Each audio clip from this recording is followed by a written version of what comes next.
नमस्ते दोस्तों, स्वागत है आपका डर की डायरी के एक और खौफनाक किस्से में। आज की कहानी है एक ऐसे हॉरर गेम की जो बस गेम नहीं था, वो एक दरवाजा था किसी और ही दुनिया का। राघव एक आम सा कॉलेज स्टूडेंट था जो रात रात भर हॉरर गेम्स खेला करता था। उसे डर पसंद था, या शायद वो डर से लड़ना चाहता था। एक रात इंटरनेट की गहराई में खोदते हुए उसे एक पुराना पोस्ट मिला जिस पर लिखा था, अगर सच्चा डर देखना है तो ये लिंक मत खोलना।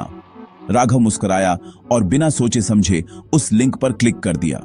एक अजीब सा गेम डाउनलोड हुआ। नाम था द डार्क इनवाइट, साइज सिर्फ 66 MB। लेकिन आइकन देखकर ही उसकी रूह कांप गई। एक खून से सना हुआ चेहरा जो आंखें झपकाता था। गेम शुरू होते ही स्क्रीन पर लिखा आया, तैयार हो, अब पीछे लौटना मुमकिन नहीं। पहला लेवल एक वीरान हवेली में था, लेकिन सबसे डरावनी बात यह थी कि हवेली हूबहू राघव के सपनों जैसी थी। हर दरवाजा खुद खुलता, पर जब वो पीछे मुड़ता बंद हो चुका होता। हर कमरे में एक परछाई होती थी जो न तो साफ दिखती थी और न ही पूरी तरह गायब होती थी। जैसे जैसे वो आगे बढ़ता गया, उसकी असल जिंदगी में भी चीजें बदलने लगीं। उसका पंखा खुद ब खुद बंद होने लगा।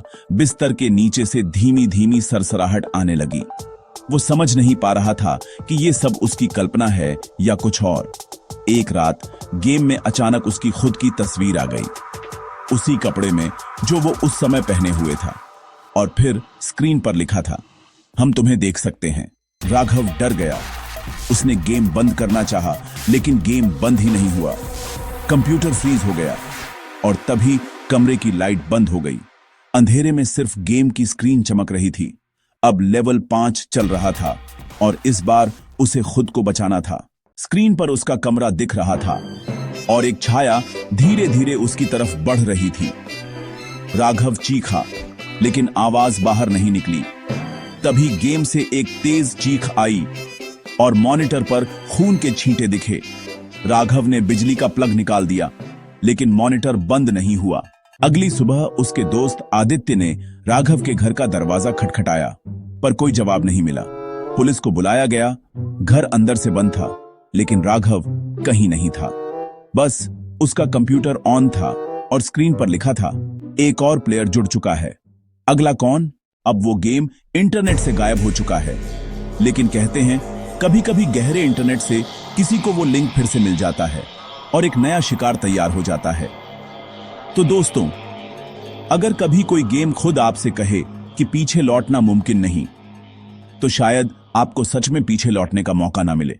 अगर आपको यह कहानी पसंद आई हो तो वीडियो को लाइक करना मत भूलिएगा और कमेंट में जरूर बताइए कि आपको सबसे ज्यादा डर किस सीन में लगा। और हां, ऐसी ही और डरावनी कहानियों के लिए हमारे चैनल को सब्सक्राइब जरूर करिए, वरना अगली बार कहानी नहीं, शायद कोई परछाई आपको देख रही हो। मिलते हैं अगले एपिसोड में डर की डायरी के एक और पन्ने के साथ। तब तक याद रखिए, कुछ खेल सिर्फ खेलने के लिए नहीं होते, वो आपको चुनते हैं।